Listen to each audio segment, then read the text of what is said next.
Je vous propose de commencer avec, après le quart d'heure de retard auvergnat. Donc nous sommes réunis ce soir pour discuter d'un sujet, d'un programme qui date de 80 ans.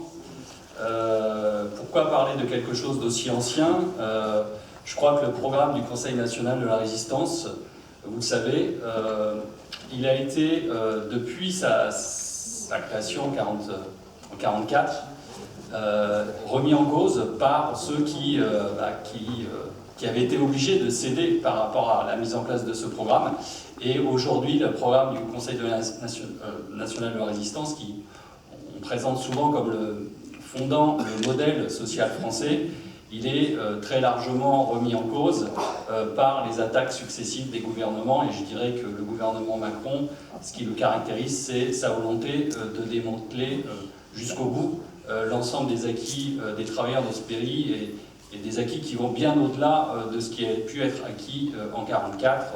Je pense notamment aux conventions collectives obtenues en 1936 et les délégués du personnel obtenus pareil en 1936, un certain nombre de statuts obtenus avant ou après la guerre. Donc il est évidemment très important d'avoir le débat sur l'actualité de ce qu'est le programme national de la résistance. Et pour cela, donc, nous avons invité Baptiste Giron, qui travaille depuis une dizaine d'années sur la presse et le monde ouvrier de l'imprimerie, qui a fait donc son mémoire de Master 2, donc année préparatoire à la thèse sur les imprimeries Montlouis à Clermont-Ferrand, et qui depuis donc 2019 est inscrit en thèse et qui prépare une thèse sur ce qu'on appelle la SNEP, la Société nationale des entreprises de presse, qui est donc une structure originale créée après-guerre avec la volonté de mettre en place un système de presse démocratique, éloigné du pouvoir des oligarchies et évidemment éloigné aussi de tout ce qu'avait été la presse pendant la guerre, la presse collaborationniste. Et donc c'est un fin connaisseur de la situation de l'après-guerre, des débats qui ont pu avoir lieu justement sur la rénovation de la société française après le régime de Pétain et après l'échec de la Troisième République. Et donc c'est à ce titre que nous l'avons invité. Alors avant de laisser la parole à Baptiste, et donc nous aurons un débat immédiatement après l'intervention de Baptiste, qui est prévue pour 45 minutes. Je vais laisser la parole à Bruno Nelas pour 2 minutes ou après? À la fin. Alors, je laisserai à la fin de l'intervention de Baptiste et à la fin du débat, je laisserai la parole quelques instants à Bruno Nelas, qui est président de l'IHS-CGT, pour vous présenter l'IHS, son actualité, et voilà. Alors, je donne tout de suite la parole à Baptiste, et en le remerciant évidemment de sa présence, et en remerciant aussi de la vôtre. Bien, donc bonjour à tous et à toutes. Merci évidemment à l'Institut d'Histoire Sociale CGT du Puy-de-Dôme pour l'organisation de cet événement et pour m'avoir invité, et merci pour cette présentation élogieuse de ma personne qui me fait sentir un peu toute chose. Quelques précisions avant de commencer, d'entrer dans le vif du sujet. Donc effectivement, voilà, je suis doctorant historien et je suis spécialiste de la question de l'épuration de la presse et des politiques de presse d'après-guerre, émanant justement des volontés de la résistance, ainsi qu'aussi de leur dévoiement et de leurs échecs. Parler du CNR et le mettre en lien avec les politiques de libération, c'est brasser des sujets qui sont extrêmement larges. Donc autant le dire tout de suite, je ne pourrais pas parler de tout et je ne pourrais pas rentrer dans le détail de chacun des sujets qui sont abordés, présents dans le programme du CNR. Sinon on en a pour la soirée, voire peut-être plus.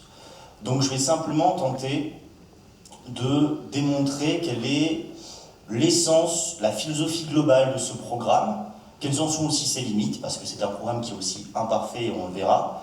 Et si on a un peu le temps, mais je crains que ce ne sera peut-être pas le cas, donc j'espère que vous me poserez des questions là-dessus, vous parlez justement des politiques de presse qui, je crois, répondent à beaucoup d'enjeux très contemporains actuels. Alors, la première chose qui frappe lorsqu'on travaille sur l'histoire du Conseil national de la résistance et de son programme, c'est sa vivacité mémorielle actuelle. C'est très rare de voir un programme politique qui est aujourd'hui autant cité et dont autant de personnes se réclament. Il y a d'autres programmes politiques qui vont marquer l'histoire de la France. Je pense par exemple au programme commun d'union de la gauche de 1972. Il n'y a pas grand monde aujourd'hui qui se réclame de ce programme et qui dit qu'il faut le reprendre en main et l'actualiser. Personne ne fait ça. Or, c'est le cas avec le programme du CNR. C'est assez curieux. Alors, cette vivacité mémorielle, en fait, elle est très contemporaine. Elle date du début du XXIe siècle. Pendant de très nombreuses décennies, ce programme, je ne dirais pas qu'il a été oublié, mais il a été surtout oublié dans des cadres militants. Dans la société, ça faisait assez peu l'objet d'un débat public. Et on arrive à dater justement ce retour mémoriel de ce programme, on peut le dater du 15 mars 2004, au moment justement où il faut commémorer le 60e anniversaire de ce programme, puisqu'il y a eu un texte écrit par très anciens résistants.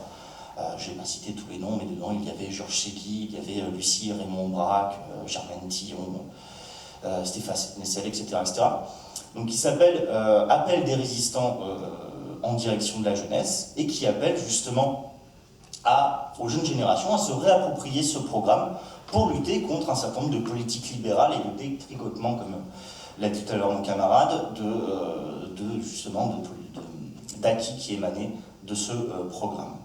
Et alors ce qui est intéressant, c'est que ce texte en tant que tel, il n'a pas fait beaucoup d'écho, mais il va en faire indirectement, puisqu'à la suite de ça, beaucoup d'hommes politiques, et pas des moindres, vont largement citer et reciter et faire référence à ce programme.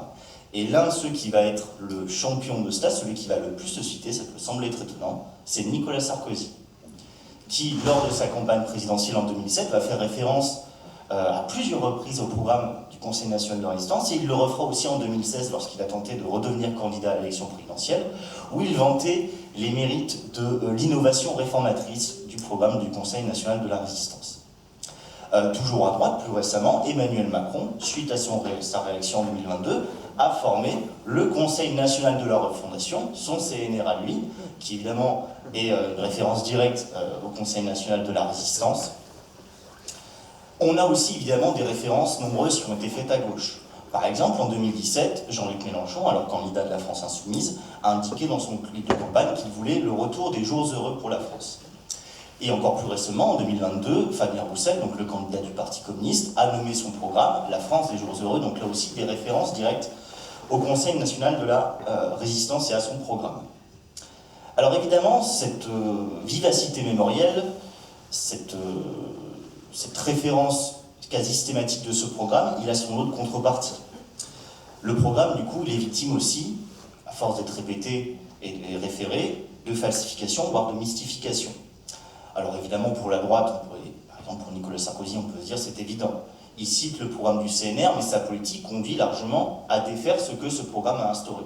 Bon, contradiction majeure. Mais on pourrait dire aussi pareil, et là je suis désolé de le dire, on pourrait dire pareil de la gauche, puisque par exemple moi j'ai regardé l'ensemble des programmes des candidats de gauche en 2022, il n'y en a pas un seul programme qui propose la nationalisation des banques, par exemple. Or c'est dont il est question, le programme du CNR. Donc il y a des contrastes quand même dans le fait de se référer à ce programme, et même parfois il est victime de mystification, toujours pareil à gauche. Moi, il y a une théorie qui a été longtemps à la mode, on entend un peu moins parler, mais qui visait à dire que le programme du CNR et les politiques de la libération, c'était en quelque sorte du communisme déjà là. Bon, on verra ce qu'on peut penser de ce genre de théorie, j'imagine bien que ça suscitera le débat. Alors, pour rentrer tout de suite dans le fond, évidemment, il faut dire quand même quelques mots très rapidement sur ce qui est l'ombre portée de cette histoire et pourquoi il va se constituer un CNR et pourquoi il va adopter un programme. Et évidemment, cette ombre portée, c'est celle du nazisme, de l'occupation et de la collaboration. Pour dire les choses très brièvement, qu'est-ce que c'est le nazisme ? Le nazisme, c'est une idéologie pensée par des Allemands au service des Allemands, de ce qu'ils appellent la Volksgemeinschaft, la race germanique. Pour faire cela, ils vont mettre en place un système expansionniste, mener des conquêtes, car de leur idée, il existe des races, il n'y a pas d'humanité, il y a des races qui sont perpétuellement en guerre. C'est d'ailleurs pour ça que le Troisième Reich ne déclare quasiment jamais la guerre. Il ne déclare pas la guerre à la Pologne lorsqu'il l'envahit en 1939, il ne déclare pas la guerre à l'URSS lorsqu'il l'envahissent en 1941, etc., etc. Et c'est pour ça que chaque territoire qu'ils vont conquérir et occuper, ils vont le mettre sous la tutelle d'une gouvernance allemande. C'est le cas en Pologne, c'est le cas aux Pays-Bas, c'est le cas en Belgique, c'est évidemment le cas dans la partie occupée de l'Union soviétique, Mais il y a un territoire qui va faire exception à cette règle, c'est la France. En France, les Allemands ne mettent pas en place une gouvernance allemande, ils permettent aux Français de se doter d'un gouvernement français qui est censé justement permettre de mettre en place la politique de l'occupant. Et donc se constitue, à partir de juillet 1940, ce gouvernement qui s'installe donc à Vichy, qui, comme vous le savez, est le gouvernement du maréchal Pétain. Cette collaboration, ce collaborationnisme qui va être mis en place par le maréchal Pétain, il a deux motivations essentielles. Et quand je dis deux, évidemment, je parle, là j'ai une vision du haut du collaborationnisme, je m'intéresse au collaborationnisme d'État. Il y a plusieurs formes de collaboration, on ne va pas les évoquer. Ces deux motivations, elles sont premièrement l'enjeu pacifiste. Les collaborateurs veulent signer un traité de paix le plus rapidement possible avec l'Allemagne, un traité de paix qu'ils estiment le plus favorable possible, et pour cela, il faut mettre en place des politiques qui sont favorables à l'Allemagne, pour leur faire plaisir. Deuxième chose qui les motive, c'est de mener à bien ce qu'ils appellent la révolution nationale, c'est-à-dire non seulement de remettre en cause les acquis des années 30, et notamment celui du Front populaire, mais plus globalement, tous les acquis républicains qui ont été obtenus depuis la fondation de la Troisième République. Et donc, il faut vraiment avoir ça en tête, c'est que le vichisme, c'est aussi un projet politique. C'est pas simplement gérer la conjoncture désastreuse de la France, c'est un projet politique. Et donc, la résistance, elle va s'opposer évidemment à ce système collaborationniste qu'ils estiment trahir les intérêts de la France, mais aussi s'opposer à un projet politique. Et c'est donc pour cela qu'ils vont s'organiser et eux-mêmes développer des projets politiques alternatifs pour répondre à ces situations-là. Les choses commencent à s'accélérer du côté de la résistance durant l'année 1942-1943, où vraiment la conjoncture de la guerre et les défaites militaires de l'Allemagne sur le front de l'Est font que la libération de la France ne devient pas simplement un doux rêve, mais une probabilité. C'est pour ça d'ailleurs que les milices armées de la résistance vont largement accélérer à partir de janvier 1943 leurs actions militaires contre l'occupant. Il faut avoir en tête que par exemple de janvier à novembre 1943, on a en moyenne un attentat par jour qui est mené par la résistance en région parisienne. C'est colossal, compte tenu des moyens clandestins qui sont les leurs. Et donc du coup, face à cette accélération, se pose aussi la question de l'unification de la résistance. Et ce projet, donc, qui va être, comme vous le savez, porté notamment par Jean Moulin, qui va faire plusieurs allers-retours en France et qui, donc en 1943, réussit à réunir l'ensemble des groupes résistants des zones nord et sud pour former, à partir du 27 mai 1943, le Conseil national de la résistance. On a du côté de ce qu'on appelle la France libre, c'est-à-dire la résistance qui se trouve hors des frontières de la France continentale, un processus d'unification totalement similaire qui se fait en 1943 avec la formation du Comité français de libération nationale, le CFLN, qui est sous l'égide du général de Gaulle. Donc ce Conseil national de la résistance, il regroupe trois choses en même temps. Premièrement, l'ensemble des milices armées de la résistance, tant de zone nord que de zone sud. Donc on a par exemple le groupe Front National, qui évidemment n'a rien à voir, je le précise tout de suite, avec le dit Front National plus contemporain. Donc Front National qui est la milice armée, la branche résistante du Parti communiste. On a les groupes Combat, on a les groupes Libération, je ne vais pas tous les citer. On a la présence des syndicats, donc à l'époque il y en a deux, c'est la CGT et la CFTC, et on a la présence des partis politiques opposés au régime de Vichy. On en a deux de gauche, la SFIO, Parti Socialiste, le Parti Communiste. On a deux partis qu'on pourrait qualifier pour l'époque de centristes, le Parti Radical, la Démocratie Chrétienne, et enfin deux partis de droite, qui sont l'Alliance Démocratique et la Fédération Républicaine. Chacun de ces organisations-là a un membre représentant au sein du CNR. Donc, voilà, il y a une équité de la représentation parfaite pour tout le monde. On n'a pas une représentation qui est faite à la proportion de ce que représente sur le terrain. Ce qui donne du coup, et ça c'est un argument un peu désespérant qui est sorti souvent aujourd'hui pour dire en gros, la résistance est un parti creusé en quelque sorte, il y avait autant la gauche que la droite, etc. Dans la représentation au sein du CNR, oui, mais la réalité du terrain, elle est quand même très largement différente. Voilà, il faut dire les choses très nettement, les groupes militaires sur place qui mènent la lutte contre l'occupant sont très très largement dominés par la gauche, très très très largement. Et d'ailleurs ça se voit lorsqu'on regarde les délégations qui représentent les groupes armés de la résistance au sein du Comité français de libération nationale, celui qui a le plus de délégués et de très très très très loin, c'est le groupe Front National du Parti communiste français. Donc sur le terrain, la gauche en fait elle domine très largement cette résistance de l'intérieur et c'est ce qui explique aussi la nature du programme qui va très largement pencher vers la gauche dans les débats. Quelques mots sur qui compose ce Conseil national de résistance, parce que savoir son importance sur comment va être fabriqué ce programme. On a en tout, donc de 43 jusqu'à la fin de la guerre, donc enfin la fin de l'occupation en France 44, on a une vingtaine de personnes qui vont être membres de ce CNR et qui vont représenter les différents groupes. Et ce qui est intéressant de dire, c'est que la plupart de ces hommes-là, enfin tous en fait, étaient des personnalités qui étaient assez méconnues. C'est pas des gens qui avaient une grande carrière politique. On n'a pas les grands dirigeants des partis politiques qui viennent aux réunions du Conseil national de la résistance. D'ailleurs, une preuve de ça, enfin une petite expérience de pensée, si je vous dis, je vous parle du défilé des Champs-Élysées du 26 août 1944, vous avez tous en tête la photo du général de Gaulle qui est devant l'Arc de Triomphe, mais si je vous demande qui était à côté de lui au premier rang, je pense que vous ne connaissez pas les noms, et bien c'était les membres du Conseil national de la résistance. Juste à sa droite, on a Georges Bidault, qui sera, après la mort de Jean Moulin, le président du Conseil national de la résistance. Donc vous voyez, c'était des gens qui effectivement n'étaient pas très connus.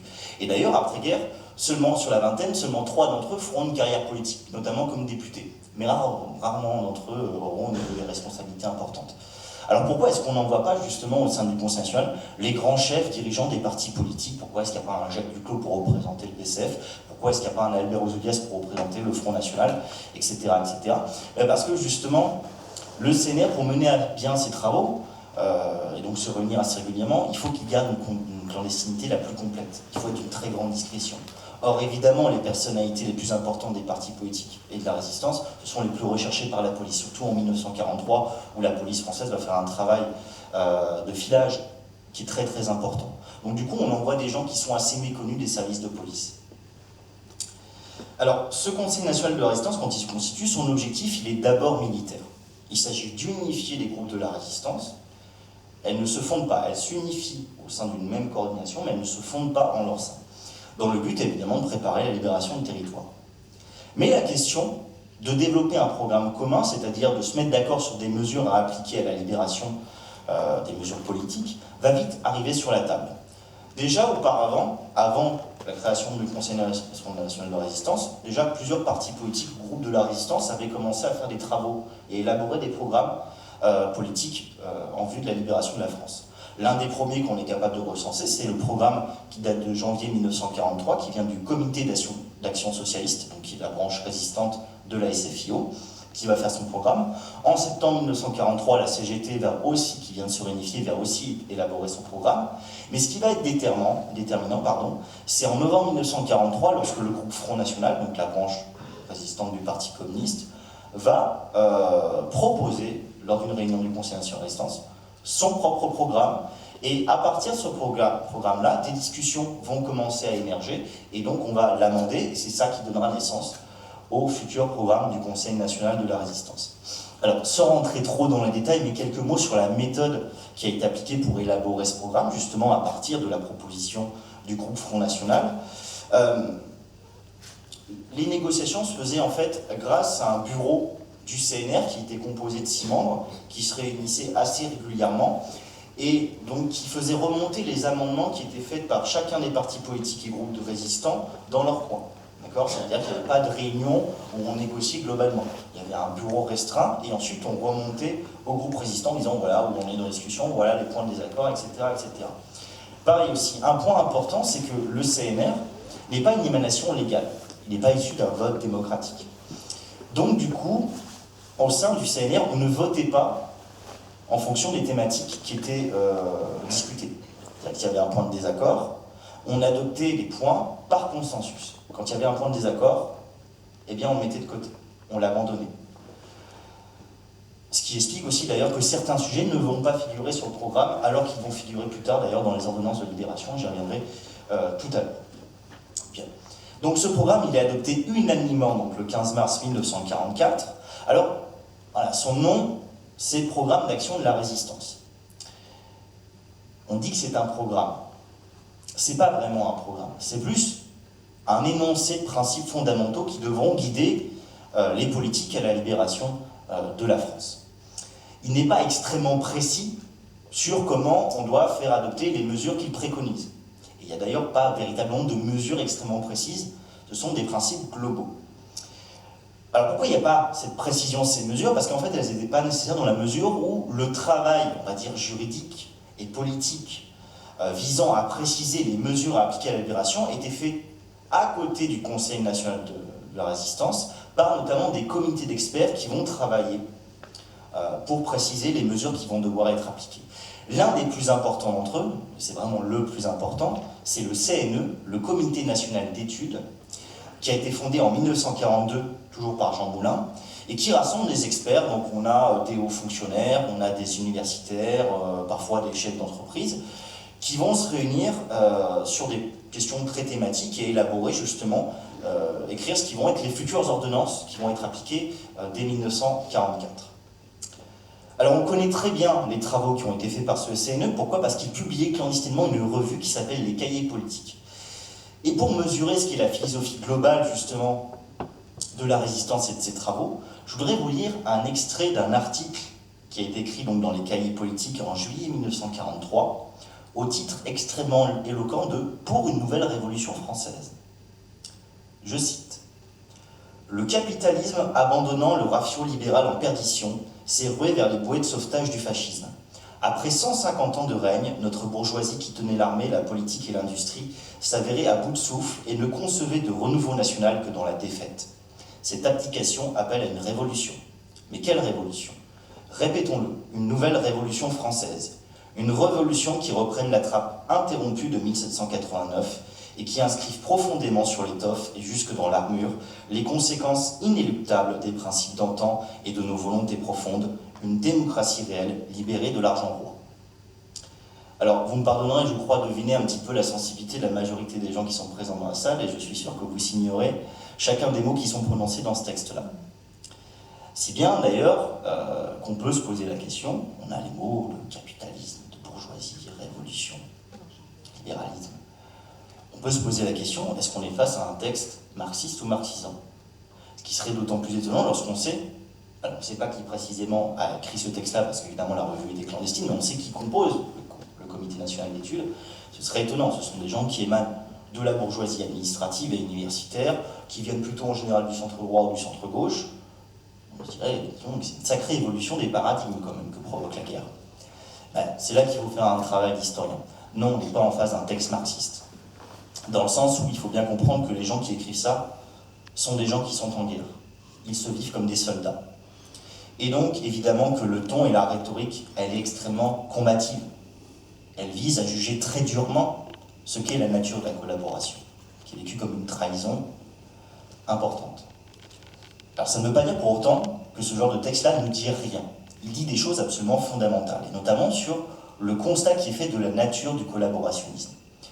Pour ces gens-là, la collaboration, c'est pas la somme de dérives individuelles.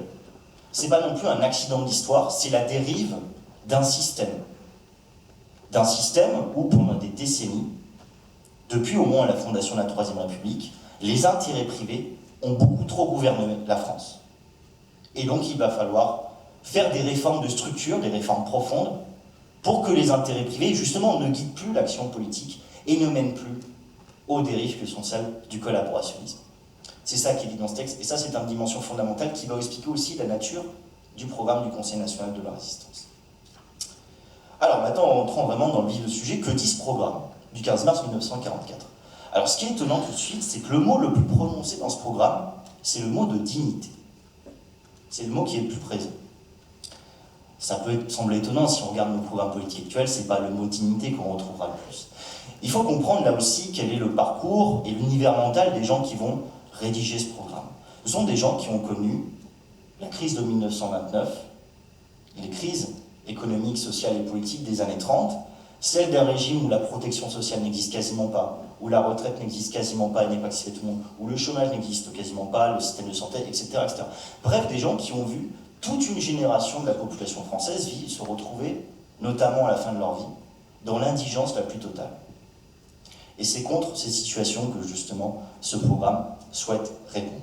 C'est pour ça qu'il insiste sur la dignité. Alors l'un des premiers points qui est abordé, c'est la volonté d'élargir la démocratie et les droits politiques en France. Alors certes, le programme dit qu'il faut rétablir les acquis démocratiques obtenus sous la Troisième République, mais il faut aller plus loin, puisque l'une des premières phrases qui est présente dans le programme, c'est l'instauration d'une véritable démocratie économique et sociale.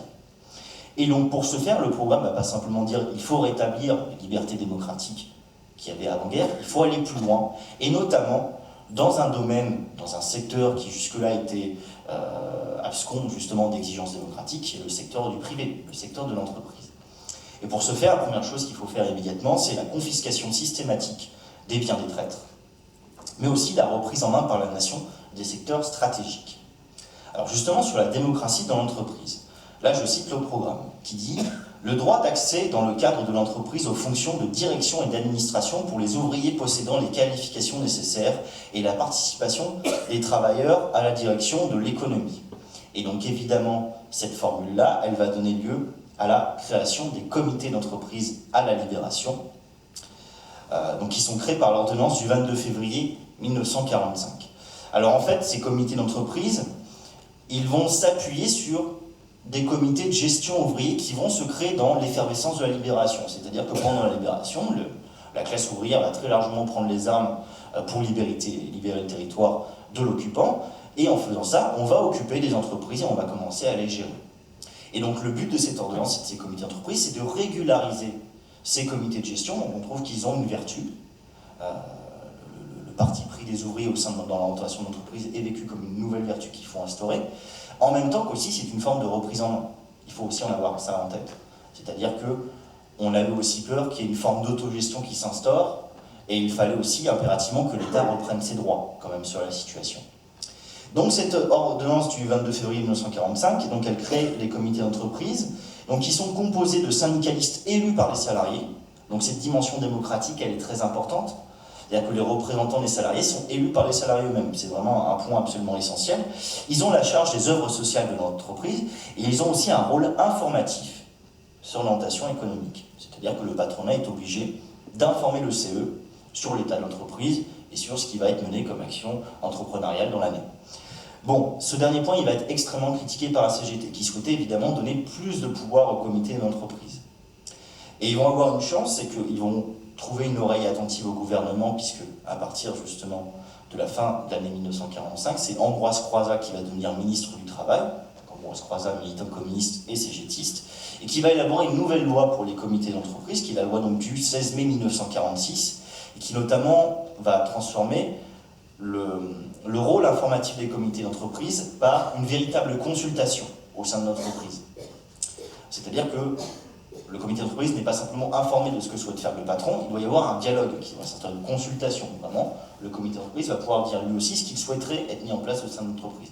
Bon, ça ne change pas totalement la nature des comités d'entreprise, mais ça élargit quand même leur rôle. Autre point abordé par le programme, qui est la question de la protection sociale. Donc là, je le cite. Un plan complet de sécurité sociale visant à assurer à tous les citoyens des moyens d'existence dans tous les cas où ils sont incapables de se le procurer par le travail, avec gestion appartenant aux représentants des intéressés et de l'État. Alors là, la formulation est extrêmement importante parce que ça, c'est une formulation qui a été amendée, notamment par le Parti communiste. Ce n'était pas la formation d'origine présente dans le texte. À l'origine, la phrase qui concerne la protection sociale dans le texte, c'était « les assurances sociales à la charge de l'État » couvrant tous les risques de maladie et d'accident. Et là, il y a un changement de mot qui implique un changement de nature de ce que va être la protection sociale à la libération. Déjà, on ne dit pas les assurances sociales, on va dire un plan complet de sécurité sociale. Et là, ça indique une volonté importante, c'est qu'on ne va pas se contenter de nationaliser les différentes assurances qui existaient avant-guerre, on va aussi les unifier dans une même caisse. D'accord ?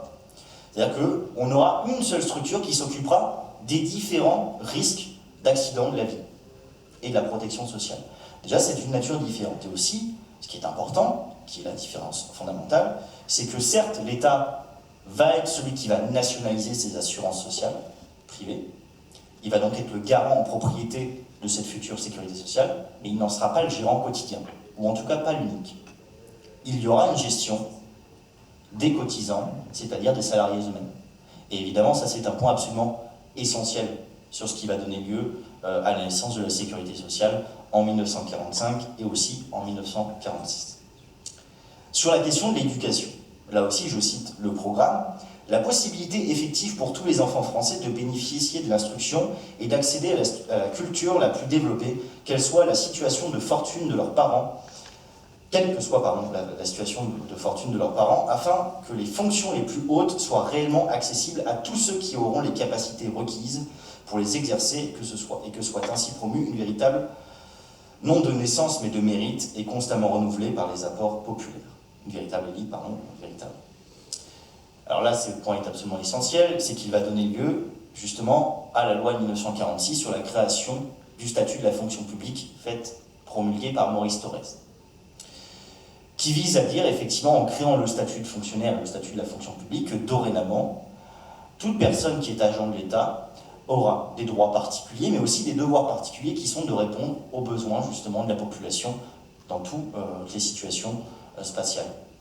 Ça, c'est un point essentiel parce que ça veut dire qu'effectivement, on promeut par ce statut-là l'accessibilité des services publics à tout le monde. C'est un point essentiel. Mais un autre point essentiel, et c'est important, c'est aussi sur la formation, justement, et notamment de la formation des administrateurs, du fonctionnariat et de la haute fonction publique. Auparavant, la formation de ce qu'on appelle aujourd'hui le fonctionnaire se faisait très largement dans le privé, ou par un réseautage. On va vouloir mettre fin à ça. On va vouloir une formation et un contrôle de l'État sur cette dite formation, notamment par deux choses. D'une part, par la nationalisation de l'Institut d'études politiques de Paris, donc qui deviendra Sciences Po Paris, qu'on nationalise, et un modèle d'ailleurs qu'on va ensuite multiplier dans le reste du territoire, et aussi la création de l'École nationale d'administration, l'ENA, qui va être promulguée aussi par Maurice Thorez et qui visait justement à avoir un contrôle républicain et démocratique sur la formation de ces nouveaux cadres pour éviter de se retrouver dans une situation où, et ça c'est quand on regarde qui compose la collaboration, c'est beaucoup de gens qui viennent de l'administration d'État. Donc pour éviter de se retrouver dans une situation, on fait ça. Bon, j'aurais pas la cruauté de dire ce qu'il en est devenu entre les volontés et la réalité d'aujourd'hui, mais en tout cas c'était le projet initial. Dernier point très important promu par ce programme, en tout cas point absolument essentiel, c'est sur la question des nationalisations. Donc là on a une phrase, on a plusieurs phrases, mais on en a une qui est essentielle là-dessus, c'est, je cite, « le retour à la nation, des grands moyens de production monopolisés, fruits du travail commun, des sources d'énergie, des richesses du sous-sol, des compagnies d'assurance et des grandes banques. » Alors il y a quelque chose quand même qui doit nous interpeller à la lecture de cette phrase-là. C'est que le mot nationalisation n'est pas présent dans cette phrase. Et d'ailleurs, le mot nationalisation n'est présent à aucun moment dans le programme du Conseil national de la résistance. Il n'y a jamais de programme. Ça peut être étonnant parce qu'évidemment, je pense que l'une des premières choses, quand on parle du programme du CNR à laquelle on pense automatiquement, c'est les nationalisations. Eh bien non, le terme n'est pas présent. Et pour une raison très simple, c'est qu'en fait, c'est ce terme-là, le terme de nationalisation, qui va provoquer le plus de débats au sein du Conseil national de la résistance. Alors du côté des représentants de droite, on peut comprendre évidemment leur scepticisme immédiat lorsqu'on en parle de nationalisation, mais aussi à gauche. Et oui, aujourd'hui, lorsqu'on parle de nationalisation, on pense automatiquement, effectivement, ça nous semble naturel qu'un programme de gauche propose des nationalisations. La liaison entre nationalisation et la gauche nous paraît naturelle. Mais ce n'est pas le cas en fait avant-guerre, ce n'est pas le cas du tout. Pourquoi ? Parce que les nationalisations telles qu'elles ont existé avant-guerre, c'est essentiellement ce qu'on appellerait de manière très contemporaine des étatisations. C'est-à-dire qu'on change la nature de la propriété, elle passe effectivement du privé au public, à l'État, mais ça ne donne pas de statut particulier aux salariés, ça ne leur donne pas voix au chapitre. Donc en fait, pour la gauche à l'époque, tant pour le Parti socialiste que pour le Parti communiste, cette étatisation-là, elle n'est pas intéressante. Elle ne permet pas une véritable émancipation des travailleurs en leur sein. C'est simplement un changement de propriété qui reste in fine aux mains de la bourgeoisie. D'accord ? Évidemment, ils préfèrent un autre modèle qu'on appellerait de manière très contemporaine de socialisation, c'est-à-dire reprise en main stricto sensu des salariés sur l'outil de production. Bon. Ce que va faire justement le Conseil national de la résistance de ce programme, c'est qu'il va inventer un autre modèle de nationalisation, tout nouveau, qui n'est ni la simple étatisation telle qu'on a pu la connaître après la Première Guerre mondiale, mais certainement pas non plus une socialisation, qui est ce qu'appelle l'historien Clément Drieux l'idéologie nationalisatrice, c'est-à-dire les nationalisations au nom de l'intérêt général. J'expliquerai dans le détail ce que cela veut dire. Donc, à l'issue de la libération de la France, on a 3 vagues de nationalisation. On a une première vague qui est faite par ordonnance entre 1944 et 1945. Parce qu'il faut préciser, j'ai oublié de le dire, c'est important, que à la libération de la France se dote d'un gouvernement provisoire, mais qui n'est pas élu par la population. Il faut attendre octobre 1945 pour qu'il y ait les premières élections et les premiers référendums sur ce qui va donner la constituante. Donc du coup, pendant plus d'1 an et demi, ce gouvernement provisoire va gouvernée par ordonnance. Donc de 44 à 45, on a les premières ordonnances sur la nationalisation. On a une deuxième vague durant les débuts de la 4ème République en 1946, et on a une dernière vague en 1948. Et contrairement à ce qu'on pourrait croire, la vague de nationalisation qui en nombre a provoqué le plus de nationalisation, c'est pas celle par ordonnance de 44, qui est pourtant dans l'effervescence de la libération, c'est celle des débuts de la 4ème République en 1946. Alors, je ne peux pas rentrer dans le détail et les évoquer chacune, mais si on doit absolument faire une typologie des différentes formes de nationalisation, je dirais qu'il y en a 4. On a les nationalisations monopoles, c'est-à-dire qu'on va nationaliser des secteurs entiers parce qu'on estime que c'est un secteur stratégique qui relève justement de l'intérêt général et qui donc, par nature, a une fonction d'intérêt public. D'accord ? C'est au nom de ça qu'on va nationaliser comme monopole justement les houillères de France, qu'on va créer au GDF, la SNCF, etc. etc. D'accord ? On a ensuite des nationalisations sanctions, c'est-à-dire qu'on nationalise certaines entreprises du fait de leur comportement durant la guerre.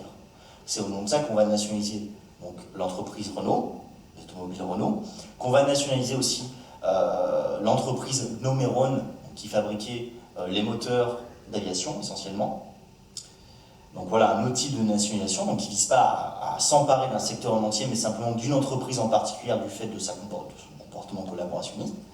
On a ensuite des nationalisations partielles, c'est-à-dire que l'État va prendre une partie du capital ou une majorité du capital d'une entreprise, mais on va ménager les intérêts privés dans ce secteur. C'est par exemple le cas de Air France, qui est nationalisé en 1946 et qui est nationalisé à hauteur de 60% du capital de la société. Et enfin, on a un dernier type de nationalisation qui est très particulier, qui concerne la presse.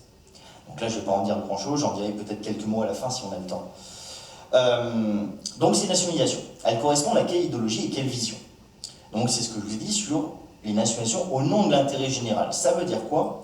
Ça veut dire que on vise par ces nations à répondre à un intérêt supérieur de la nation et de la population, dont l'État seul ne peut se prévaloir. C'est pour ça que ce n'est pas une étatisation. Il faut aussi écouter la parole des salariés et des usagers.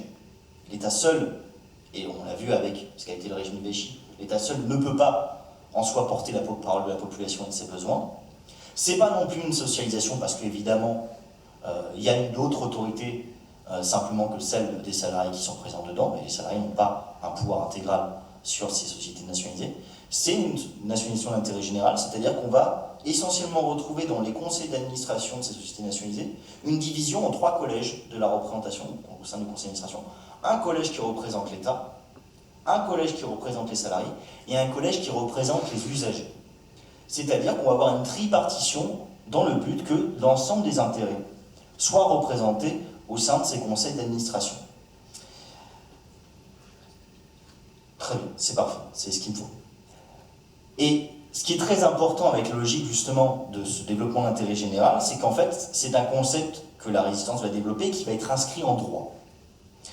Auparavant, je vous dis, les seuls intérêts qui existaient en droit, c'était l'intérêt particulier, donc un intérêt individuel, et l'intérêt de la nation, c'est-à-dire celui de l'État. Voilà, c'était les seuls intérêts qui existaient en droit. Et on va créer en droit un nouvel intérêt qui est l'intérêt général, d'accord ? Donc qui est différent des deux autres, qui est collectif, mais qui ne peut pas se situer simplement à l'État. Et cette logique-là, ce qui est intéressant, c'est qu'on va la retrouver dans le préambule de la Constitution de la 4ème République, qui est adoptée en 1946, qui dit, c'est l'article 9 de ce préambule, qui dit, je cite de tête, que tout bien et toute entreprise ayant adopté un caractère stratégique public ou étant un monopole de fait, doit devenir la propriété collective. Et ce qui est intéressant, c'est que cet article, il est toujours dans le préambule de la Constitution de la 5ème République. Et vous voyez que malgré cet article, on n'a pas empêché de privatiser depuis les années 80. Donc comme quoi, entre ce qui est déclaré en droit et la réalité sociale, il y a un gouffre parfois. Bien. Ce programme, il a quand même aussi des limites. Je vais en citer 2, essentiellement. Ce programme ne dit absolument rien sur la question des droits politiques des femmes, et en particulier de leur section au droit de vote et au droit d'éligibilité. Ce n'est pas présent dans le texte. Pourquoi? Parce que ça ne faisait pas consensus au sein du Conseil national de la résistance, notamment avec l'opposition assez farouche du parti radical qui avait ce préjugé éternel comme quoi les femmes étaient aux mains de l'Église et que donc si on leur donnait du pouvoir politique, c'en serait fini de la République. Alors ce qui est intéressant, c'est que ce n'est pas présent dans le programme du CNR le 15 mars 1944, mais fin mars 1944. L'Assemblée consultative provisoire, donc qui se réunit à Alger, donc qui est l'Assemblée, si vous voulez, un substitut de l'Assemblée législative qui va justement voter et faire adopter les premières ordonnances qui vont être appliquées avant la libération de la France, va adopter, sous la pression de Fernand Grenier, donc représentant du Parti communiste, cette fois-ci, le droit de vote pour les femmes, qui sera donc effectif dès 1945, lors de la Constituante. Alors ce qui est intéressant, c'est pourquoi il a fallu attendre la Seconde Guerre mondiale et la libération de la France pour qu'enfin soit adopté le droit de vote des femmes en France, alors que dans la plupart des autres pays, notamment occidentaux, je pense à l'Allemagne, au Royaume-Uni, à l'Union soviétique, etc., dès la fin de la Première Guerre mondiale, le droit de vote des femmes est adopté. Parce que l'un des arguments, notamment du Parti radical, mais de la plupart des partis républicains bourgeois issus de la Troisième République, c'était de dire en gros, oui mais lors de la Première Guerre mondiale, ceux qui ont fait un effort de guerre, parce qu'il y avait un front, ce sont les hommes. Certes, les femmes, elles nous ont apporté des choses parce qu'elles ont remplacé les hommes à l'arrière pour travailler, mais quand même, ceux qui en sont sacrifiés, ce sont les hommes. Et sauf que cet argument, avec la Seconde Guerre mondiale, l'occupation, il est complètement caduque. Parce que dans l'occupation, il n'y a pas de front. Vous avez des hommes et des femmes qui luttent clandestinement, en permanence, contre l'occupant. Et donc, cet argument-là, il est plus audible. On ne pouvait pas dire de Lucie Aubrac qu'elle allait charger son mari Raymond Aubrac de tous ses vœux alors qu'elle avait autant risqué sa vie que lui. Et donc, c'est pour ça que cette fois-ci, les verrous que la Troisième République avait bloqués pour empêcher l'accessibilité des femmes malgré leur lutte, je rappelle, qu'il y a eu de nombreuses luttes à ce sujet-là, cette fois-ci, ce verrou saute en 1944, on réussit à imposer cette question. Autre limite de ce programme du Conseil national de résistance, c'est la question coloniale. Même si elle est abordée en une phrase dans le texte qui dit « une extension des droits politiques, sociaux et économiques des populations indigènes et coloniales ». Alors on pourrait se dire que c'est clair, c'est pas vraiment clair, c'est même pas clair du tout. Et ça, c'est la terrible ambiguïté à laquelle justement les politiques de libération vont devoir se heurter, qui est justement cette question coloniale. Alors, là aussi, autre préjugé, on a tendance à dire que la résistance n'a pas du tout abordé le problème de la ségrégation coloniale. C'est pas vrai non plus. Pourquoi? Là aussi pour une raison de fait, c'est que les colonies vont jouer un rôle stratégique majeur dans la libération de la France. Les premiers territoires sur lesquels la résistance va pouvoir réellement se structurer, c'est justement dans les territoires coloniaux. Et donc évidemment, les revendications des peuples coloniaux et indigènes vont évidemment devoir être prises en compte. Et c'est pour ça qu'en 1944, à Brazzaville, donc dans l'actuelle République du Congo, va se réunir une réunion qui, sous l'égide du général de Gaulle, qui réunit l'ensemble des gouverneurs des territoires coloniaux français, sauf l'Indochine, situation très particulière, parce qu'il n'y a pas de résistance française en Indochine, ceux qui font la résistance, ce sont les Vietnamiens. Et ce qui remonte, notamment de la part de Félix Éboué, donc gouverneur d'Afrique de l'Ouest et membre du Parti socialiste, c'est de dire en gros, voilà, la ségrégation que provoque l'empire colonial n'est plus possible. Cette ségrégation entre, d'un côté, des citoyens français qui auraient tous les droits dans les colonies, notamment le droit politique, et de l'autre, les indigènes, ce qu'on appelait à l'époque les sujets français, qui ne seraient même pas citoyens français, qui n'ont aucun droit politique, cette situation, elle ne peut plus durer. Il faut abolir l'indigénat, et il faut construire une nouvelle forme pour unifier le territoire et impliquer dans la vie politique française ces populations indigènes. Et effectivement, à la libération, on va certes abolir le statut d'indigénat. Il va être aboli en 1946. Mais, et le loup se cache souvent dans le détail, certes, on va permettre aux peuples ex-indigènes de devenir citoyens français, mais ils n'auront pas l'accessibilité aux droits politiques entièrement, comme ceux des gens d'origine européenne. Et notamment en Algérie, on va diviser par exemple ceux qui vont tous être considérés comme citoyens français, entre d'un côté un collège, le collège des colons européens, et de l'autre, ce qu'on appelait les citoyens français musulmans, c'est-à-dire les autochtones algériens. Et pour une voix, pour être l'équivalent d'une voix d'un colon, il fallait une centaine de voix algériennes sur la représentation nationale. Donc il y a là aussi une inégalité structurelle qui va être conservée. Et plus globalement, la transformation de l'Empire colonial français en Union française va conserver des ambiguïtés qui, dans les faits, vont maintenir un système colonial inégalitaire et oppressif. Puisque le principe de l'Union française, en théorie, c'était de dire en gros, on va permettre aux peuples coloniaux de former leur propre gouvernement. Donc il y aura une autonomie de fait de jure dans ces territoires. Ce sera la France, c'est-à-dire qu'on entretiendra des relations entre la France continentale et ces territoires coloniaux, des relations particulières, mais on permet aux populations sur place d'avoir leur propre gouvernement. Et au départ, la plupart des peuples coloniaux, ils sont pour. Ho Chi Minh, en Indochine, lorsqu'ils boutent les Japonais, ils disent si c'est ça, l'Union française, banco, je signe. Sauf que la parole, de facto, elle va être totalement trahie. Puisqu'on va vouloir rapidement remettre en place le système colonial tel qu'il était avant-guerre, et c'est ce qui va conduire aux différentes guerres coloniales et aux révoltes coloniales dans les années 40 et 50. Donc là, une des grandes limites, c'est qu'on n'a pas su vraiment prendre en compte les intérêts des populations indigènes dans les colonies, et ça, évidemment, ça va éclater à la figure et provoquer des crises multiples lors de la 4ème République. Alors, quelques mots pour terminer sur le devenir du Conseil national de résistance après la libération de la France. Et bien, ce qui est assez amusant, c'est que malgré la libération de la France, et malgré ce que souhaite De Gaulle, où il va déclarer le 12 septembre 1944, l'État reprend ses droits, donc en gros les ministres de la résistance, vous devez vous dissoudre dans l'armée, et vous dissoudre individuellement, parce qu'on ne veut certainement pas de brigade communiste au sein de l'armée officielle, ce serait trop dangereux. Et pareil, les différentes institutions doivent se dissoudre. Bah, sauf que le CNR, il ne va pas se dissoudre, il va se maintenir. Il va maintenir son existence, notamment sous la présidence dorénavant, à partir de septembre 1944, de Louis Saillant, représentant de la CGT. Et alors pourquoi il se maintient? Non pas qu'il veut s'opposer au gouvernement provisoire formé autour du général de Gaulle, certainement pas, ça n'a pas la volonté d'être un contre-pouvoir. Par contre, il veut se maintenir pour s'assurer que ce qui va être la nouvelle constitution adoptée par la France soit dans la droite lignée des revendications portées par le Conseil national de résistance et son programme. Car ça, c'était une des craintes.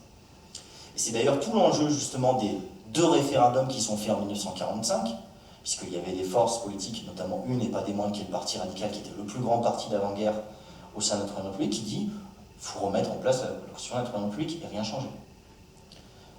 On se maintient pour essayer d'empêcher ça dans un premier temps, et dans un deuxième temps, ce qu'on souhaite faire, c'est que la future Constitution de la Quatrième République émane des volontés populaires, autrement dit qu'il y ait une constituante populaire qui rédige les articles de cette future constitution. Et ça, ça va être une véritable bataille entre le Conseil national de résistance qui se maintient, le Parti communiste, contre le général de Gaulle qui souhaitait que la nouvelle constitution soit écrite par un groupe restreint.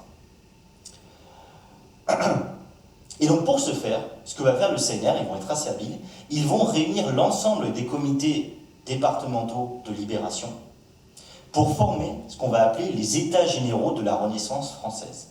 Ça, c'est un point qui a étudié notamment récemment, j'ai oublié de faire la promotion, je le dirai à la fin, par l'historien Michel Pigenet. C'est quelque chose que j'ai découvert très récemment grâce à lui. Donc, le 13, 14 et 15 juillet, à Paris, vont être réunis l'ensemble des délégations des comités départementaux de libération en vue d'écrire un texte qui doit permettre la rédaction de la future constitution de la 4ème République. Et alors, je souhaiterais simplement vous lire le tout début de cette déclaration des États généraux, qui me semble important. Donc les États généraux de la Renaissance française proclament que l'Assemblée constituante souveraine devra inscrire en tête de la Constitution future une déclaration solennelle des droits dont l'observation s'imposera à tous les serviteurs civils et militaires de la nation comme à tous les citoyens. Cette déclaration confirmera les principes essentiels des déclarations de 1789 et 1793. Y figureront notamment l'égalité des droits entre tous les êtres humains, sans distinction de sexe, de race, de nationalité, de religion ou d'opinion. Quand j'ai découvert ce texte-là, c'était en janvier dernier, pendant les débats sur la loi immigration. Je peux vous dire que quand vous voyez ça, et que vous voyez les débats actuels, vous vous dites qu'on n'a pas fait que des progrès. Ça donne à réfléchir quand même. Bien. Alors malheureusement, ces volontés du CNR ne vont pas aboutir. Pourquoi? Parce qu'avec les législatives constituantes de 1945, les partis émanant du Conseil national de résistance, notamment le Parti communiste, la SFIO, et ce qu'on appelle le MRP, donc émanant de la démocratie chrétienne, vont faire 80% des voix. Et donc Louis Saillant va dire, bah voilà, avec cette élection, on a la confirmation que le programme du Conseil national de résistance a été adopté par le peuple français, qu'il va donc être appliqué, et donc, cette fois-ci, on peut s'y soudre, notre mission est terminée. La conséquence, c'est que la Constitution de la 4ème République ne sera pas rédigée par la population, mais par le Parlement. Donc c'est une sorte de compromis trouvé entre De Gaulle et les volontés de certains partis politiques, et qui donnera justement cette Constitution, qui mérite quand même d'être lue, notamment dans son préambule, parce qu'elle a là aussi ses limites, notamment sur la question coloniale, mais elle porte aussi des avancées majeures qui sont celles de la résistance, qui ont été inscrits en principe constitutionnel, qui sont toujours aujourd'hui présents dans notre Constitution, et qui méritent d'être connus, je le pense. Bien, allez, quelques mots pour terminer, je n'aurai pas le temps de parler après, j'espère que vous me poserez des questions là-dessus. Quelques mots pour... Bon, vous me pardonnerez, je vais changer un peu de casquette et passer de celle de l'historien qui a voulu développer justement une description, une analyse de ce programme du CNR, pour avoir une dimension un peu plus prescriptiviste.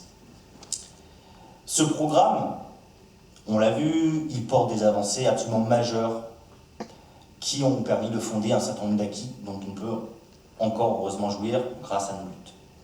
Il a aussi ses limites, du fait de ses ambiguïtés.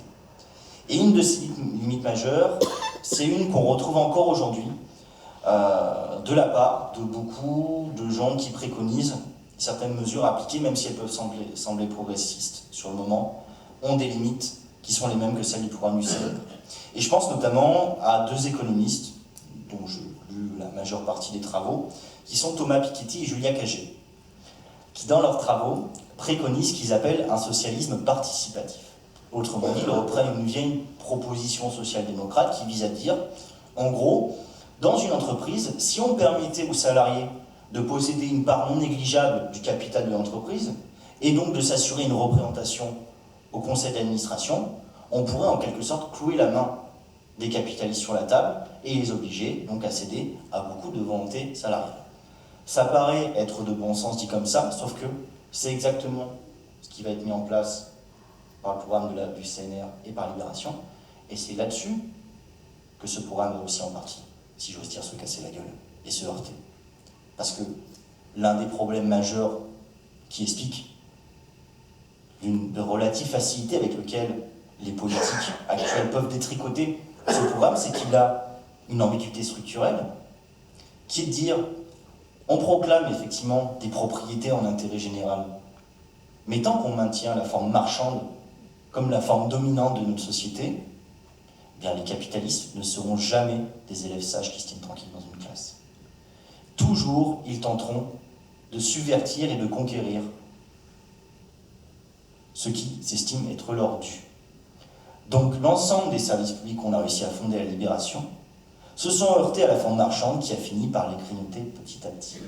Et donc l'une des ambiguïtés, je le pense, sur lequel il va falloir à la fois, certes, saluer ce qui est fait par ce programme, mais en voir les limites, et donc aussi le dépasser en quelque sorte pour répondre aux exigences de notre temps, c'est de constater, historiquement, que tant que la forme marchande et la logique de rentabilité gouvernera, quelle que soit la forme de propriété, quelles que soient les 10 répartitions qu'on fera dans les institutions des entreprises, cette forme marchande finira toujours par nous bouffer. C'est donc avec ce système-là, en tant que tel, qu'il faut définitivement rompre.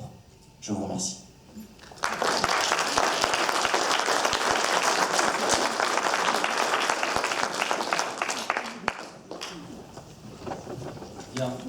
Bien. Baptiste, merci. Est-ce que vous m'entendez? C'est bon. Merci Baptiste pour ton exposé.